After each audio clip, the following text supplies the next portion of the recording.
Di sebuah rumah tua yang besar, bocah bernama Dalton menaiki tangga loteng yang gelap karena rasa penasaran. Saat dia mencoba menyalakan lampu, anak tangga kayu itu patah. Dalton terjatuh keras ke lantai. Dia meringis kesakitan, tapi matanya terbelalak menatap sudut ruangan yang gelap gulita. Ada sesuatu yang berdiri di sana. Dalton menjerit ketakutan sebelum semuanya menjadi gelap. Keesokan paginya, Dalton tidak bisa dibangunkan. Tubuhnya kaku, matanya tertutup rapat. Dokter menyerah karena tidak menemukan trauma otak apapun, namun bocah itu jatuh dalam koma misterius yang tak berujung. 3 bulan berlalu setelah Dalton dibawa pulang dengan peralatan medis lengkap, ibunya, Renee, mulai diteror. Dia mendengar suara geraman mengerikan dari monitor bayi di tengah malam. Saat Renee berlari ke kamar, dia tidak menemukan siapapun, tapi ada jejak tangan berdarah yang tercetak jelas di spray bayi. Teror semakin menjadi-jadi. Alarm rumah berbunyi sendiri, pintu terbuka lebar tanpa sebab, dan sesosok pria berwajah seram berdiri diam di balik tirai kamar Renee. Karena ketakutan setengah mati, Josh sang ayah memutuskan untuk membawa keluarganya pindah ke rumah baru demi menghindari gangguan itu.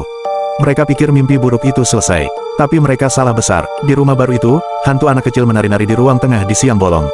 Josh yang awalnya skeptis akhirnya mengizinkan seorang paranormal bernama Elise untuk masuk. Elise mengenakan masker gas tua yang terhubung ke headphone untuk berkomunikasi dengan entitas di sana. Di tengah keheningan, Elise tersentak hebat dan gemetar. Dia melihat iblis berwajah merah dengan kuku tajam sedang berdiri tepat di sebelah tubuh Dalton yang kaku.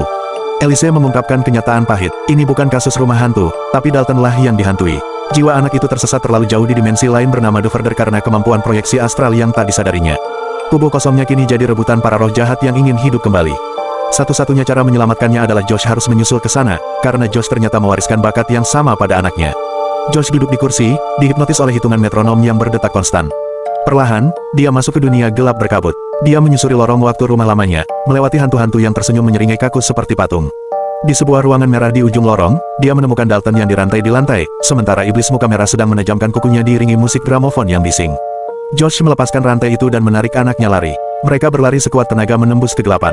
Para hantu mengejar mereka dengan ganas untuk merebut tubuh Dalton. Di ambang pintu keluar dimensi itu, Josh dihadang oleh hantu wanita tua bergaun hitam yang selama ini menghantuinya sejak kecil. Josh berteriak lantang mengusirnya agar pergi. Dia berhasil terbangun tepat saat roh-roh jahat itu hendak merasuki tubuh Dalton. Semua tampak lega. Dalton kembali sadar, membuka matanya dan memeluk ibunya. Elise tersenyum lelah sambil mengemasi barangnya. Namun saat Elise menatap Josh, raut wajahnya berubah pucat pasi. Dia merasakan aura jahat yang sangat pekat. Tanpa bicara, Elise perlahan mengangkat kameranya dan memotret Josh. Kilatan cahaya menyambar. Seketika itu juga Josh mengamuk. Dia mencekik leher Elise dengan brutal hingga wanita tua itu tewas kehabisan napas di kursi. Renee berlari masuk karena mendengar keributan. Dia menemukan mayat Elise dan kamera yang tergeletak di lantai. Saat Renee memungut kamera dan melihat layarnya, dia menjerit histeris. Di foto itu bukan wajah suaminya, melainkan wajah nenek tua menyeramkan yang menyeringai puas karena berhasil mengambil alih tubuh Josh sepenuhnya.